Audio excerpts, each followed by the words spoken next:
welcome to the first episode of Missing Presumed Lost, and today, of course, I will be looking at the first missing Doctor Who story, Marco Polo.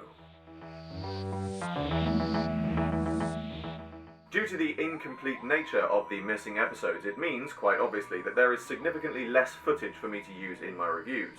As such, you may find that Missing Presumed Lost is significantly shorter than my other reviews and contains significantly less cutaways.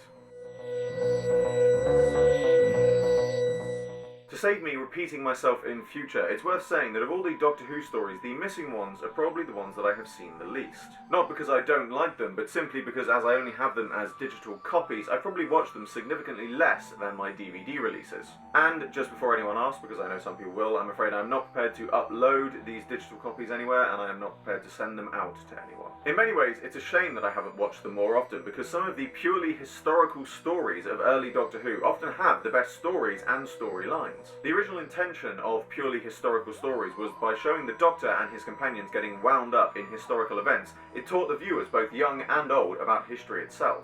But of course, being Doctor Who, it brought about the idea that what with being a time traveller, the Doctor may have indirectly caused, or at the very least impacted, on events in the history of Earth itself.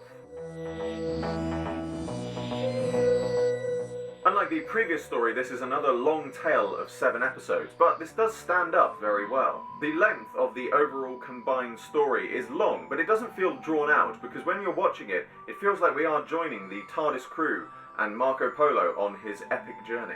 Similar to the scenes with the cavemen in Unearthly Child, this episode presents us with some great moments of tension, where the more primitive and superstitious cultures that are present in the story suspect the Doctor and his companions of sorcery and being one with the world of evil spirits. Their words are unfamiliar to our ears.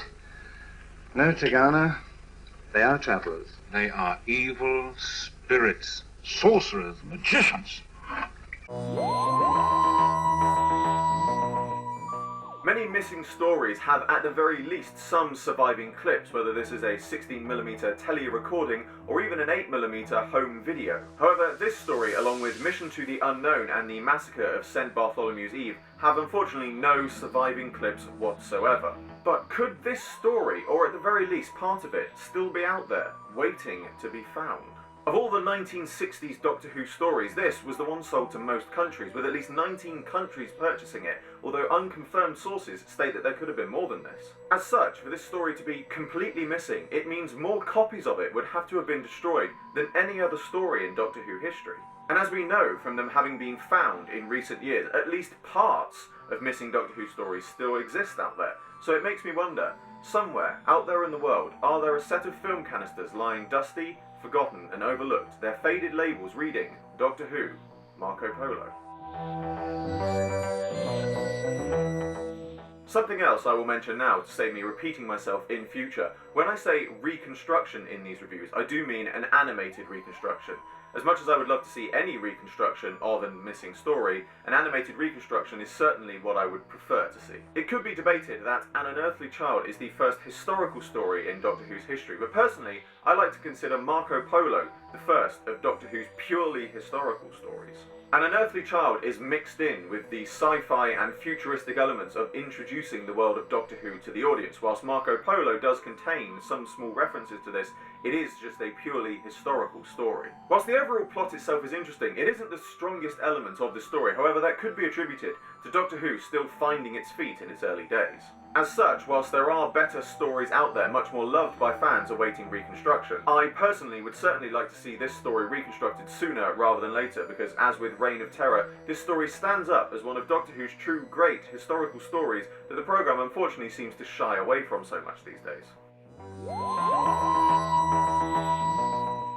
As I have previously said, this episode is not one of the strongest, but as far as an example of the purely historical stories go, it is certainly one to watch. And if you put all the episodes together today into one long feature film story, the pacing and flow of the story certainly makes it feel like an epic adventure film. As such, if you ever get the opportunity to view one of the fan or unofficial reconstructions of this story, I certainly urge you to do so. Of course, it's not the same as seeing it live or animated, but right now it's the best we're going to get. And that brings to a close the first Missing Presumed Lost. As always, I hope you enjoyed this video. Like, favourite, subscribe, share, it really helps me out a lot, and be sure to check the description below for a link to my Patreon. It would really help me out a lot as well if you supported that. I salute you all, and I will see you with another video very soon.